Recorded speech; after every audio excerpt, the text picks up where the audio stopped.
What happened? They're below 500.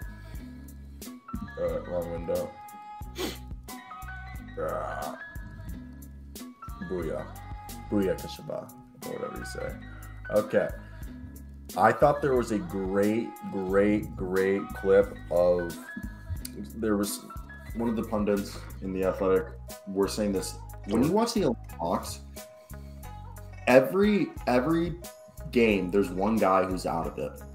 One game, Trae Young's out of it. It's because they suck. One game, John Collins is out of it. One game, DeAndre Hunter's out of it. One game, Clint Capela's out of it. One game, well, DeJounte Murray's been the most consistent guy. So, what did I say all goddamn offseason about John Collins? Dude, stop with the John Collins is fine. He's a complimentary fourth option. I just don't think it's working in Atlanta, and it's in their best interest to move on from John Collins. I mean, I don't know if you want. Are we just including all our trade talks with each of these teams, or will we talk trade? Let's play quick question. Who would you rather have, Jeremy Grant or John Collins? Case closed, right? So trade John. But like they're completely different players. I thought John Collins was a guaranteed 20 and 10, and that he didn't need Trae Young. He's been that guy. He's just they're not giving his usage rate is down. Oh, I see. So he's a complimentary. If you want to reach as much as you're reaching, he's up extremely. Who would you rather be paying right now to play power forward?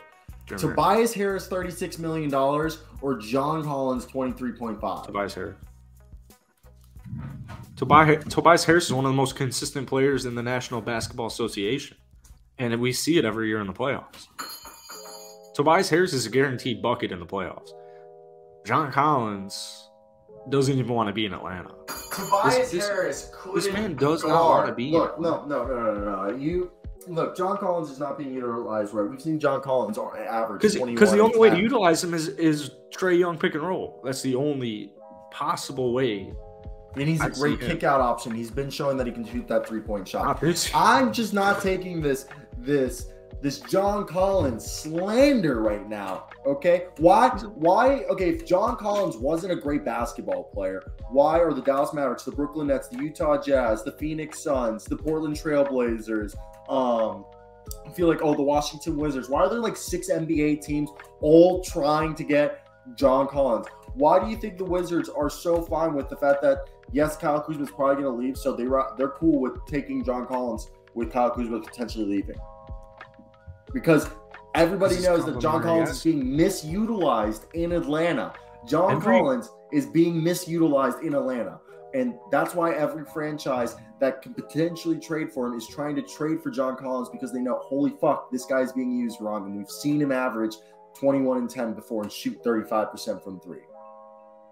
Every team you named has a superstar. Yes, he's not. I'm not sitting here saying John Collins is a 1, but John Collins is a great 3rd or 4th option. That's what I just said. He's a complimentary 4th option.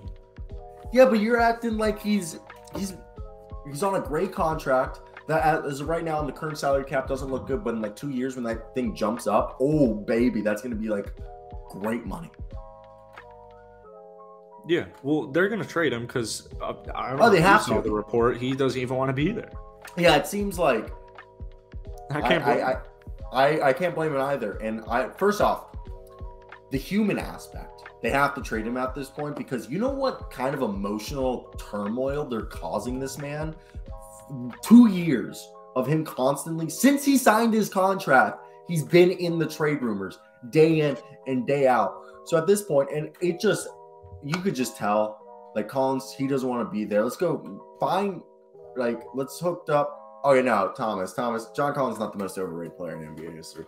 Okay. In history, no, but I'll say he's somewhere around there right now. I haven't seen this man have a good season in 3 years.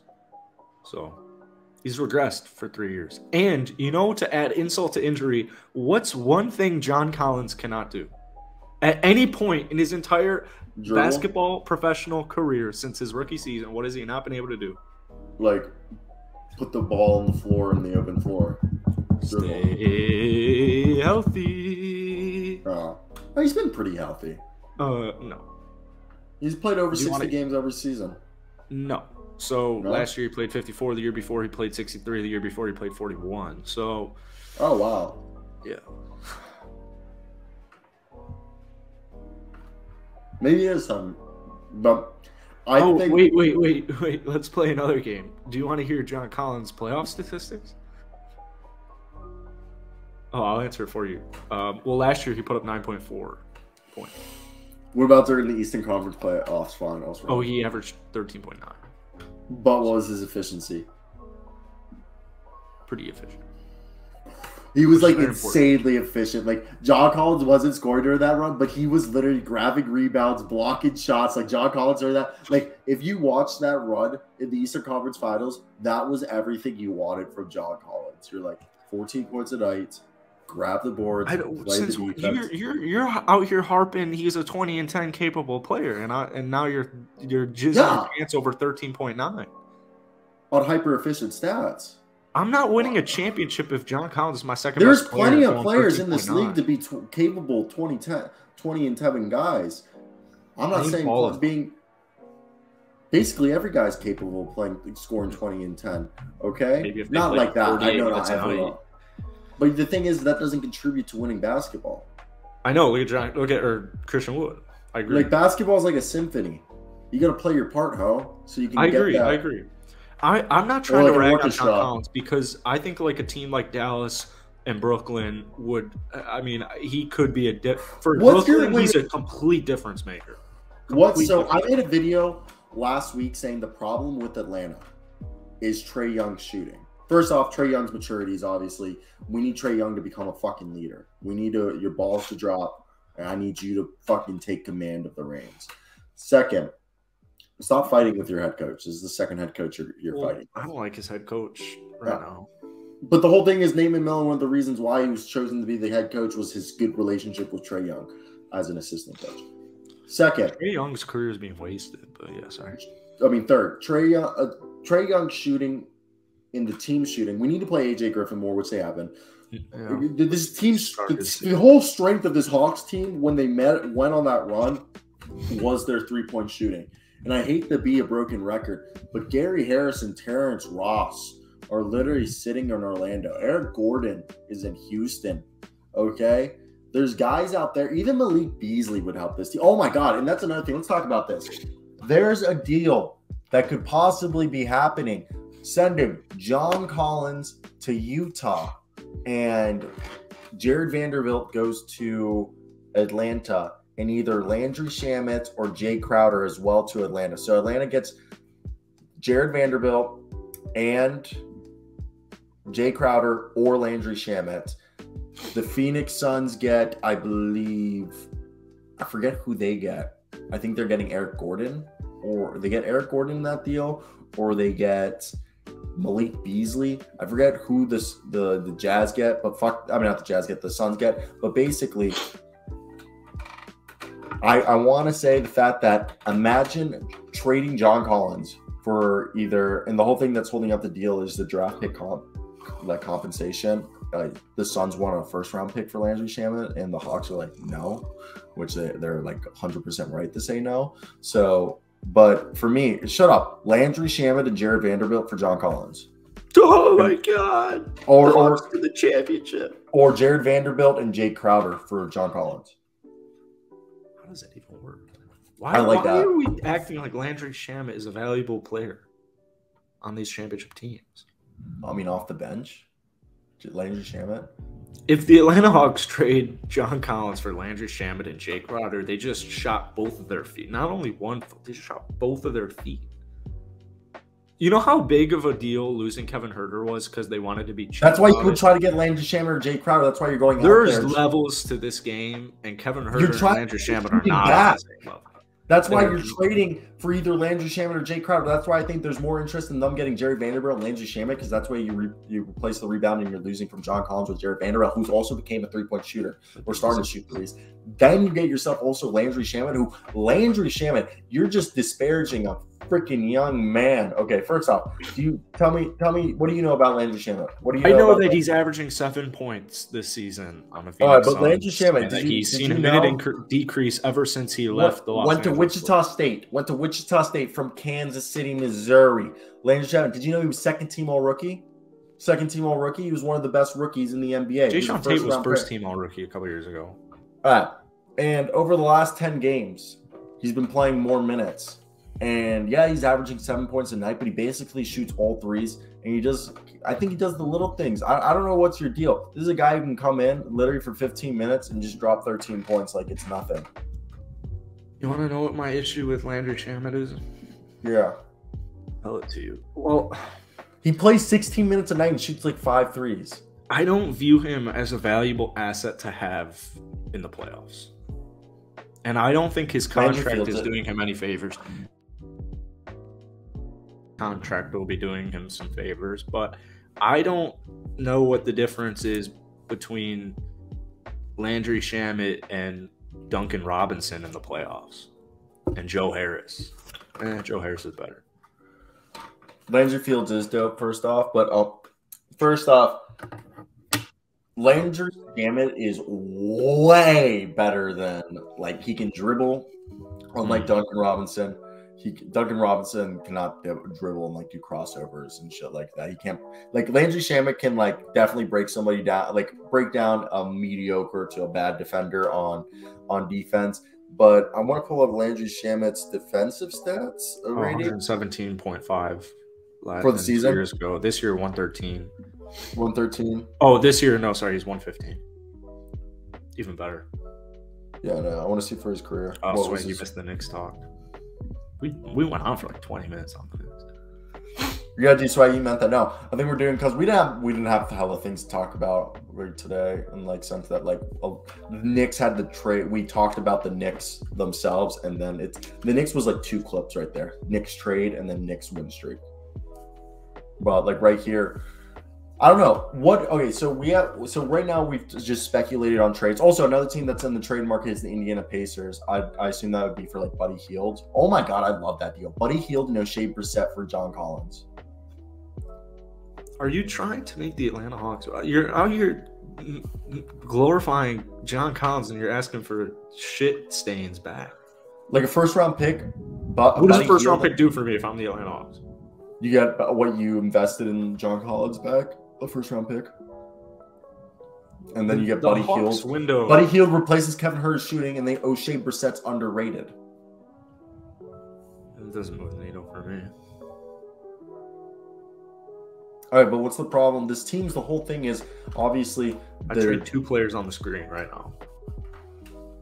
DeAndre Hunter and the issue is, I don't want to trade DeAndre, but I'm gonna have to. And I think John Collins this year has done nothing to help him, which sucks for both of them. Actually, not John, because he got paid and he can go to a team that has a realistic shot at winning the NBA Final. But yeah, I don't know, man. I think this. I don't know how you fix the Atlanta Hawks. I really don't. Well, they win games when how does your coach and your star point guard miscommunicate? How does that happen? You're both grown men. How do you miscommunicate? How is that even possible? I just think when you look at this, well, thank you, Swaggy. That's nice. That's the plan. We're gonna keep building.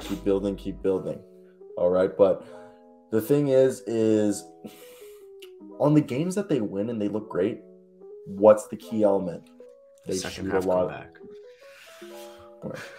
That does help, but I look at this team. And I feel like the Atlanta Hawks are a team. Obviously, on paper, they should be a lot better. But that's always so much easier. And there was a lot of turnover on this roster, but I think the whole thing comes down to the vibes are bad there. Like, they start games bad and they finish them terribly. But the crazy thing is they're like one of the best second and third quarter teams in the league. And obviously, DeJounte Murray being out with the ankle injury doesn't help, but yeah. This is a team that's just trending towards a bad place, and they win games when they shoot the ball well, but they don't consistently shoot the ball well. And that's been a catalyst to their problems. Okay. I think, missing leadership is a big thing. That's why I think Jay Crowder would be cool. But I think when they're looking at that trade, they're like, Jay Crowder doesn't replace the 3-point shooting. Yeah, he's a decent 3-point shooter, but he only takes 2 or 3 a night. Landry Shamet takes almost 5 a night. That's why I think you should also be looking at like Terrence Ross and Gary Harris, or even I think they're great pieces. Yeah. I think Terrence Ross and Gary Harris would be great because that's 2 small shooting guards and like 2 swingmans. So then you also Buddy Hield's another swing guy. Again, like if you're entertaining Buddy Hield, why don't you try a 3-team trade with Orlando and somebody else? Because I understand Orlando potentially not being interested in John Collins, but you could definitely get a team that's interested in John Collins to send whatever they would send you to Orlando, and then Orlando sends you Terrence Ross and Gary Harris. Because Terrence Ross and Gary Harris is like, I believe, like $25 million, and John Collins is 23.5. Yeah. But it just makes me. I just can't believe Eric Gordon and Terrence Ross just got stuck in Orlando, and Orlando had a fire sale and sold everyone except Terrence Ross, and then they're held on to Terrence Ross all year, and they're like, I think, he wanted to be there. He did. I don't think Eric wants to be in Houston. I think Terrence is cool getting paid, and he's having fun. I mean, he's having fun because he's an NBA player. Who wouldn't be having fun? But could you imagine Eric Gordon watching his best bud PJ Tucker win a championship without him? Jeez, this rain's really killing my vibe. Norman Powell would be great for the Hawks. That Clippers team give me Rocco too. All right, so out of all the trade news, which one would you want to talk about that blew your mind the most when you read today? Or there are no trade news that are blowing my mind. Really? None of them? Even the fact that Russell Westbrook won't be traded? Yeah, you're right. I forgot about that. Yeah, you're right. You want to talk about that? You're the only person on the planet that's mad that Russell Westbrook is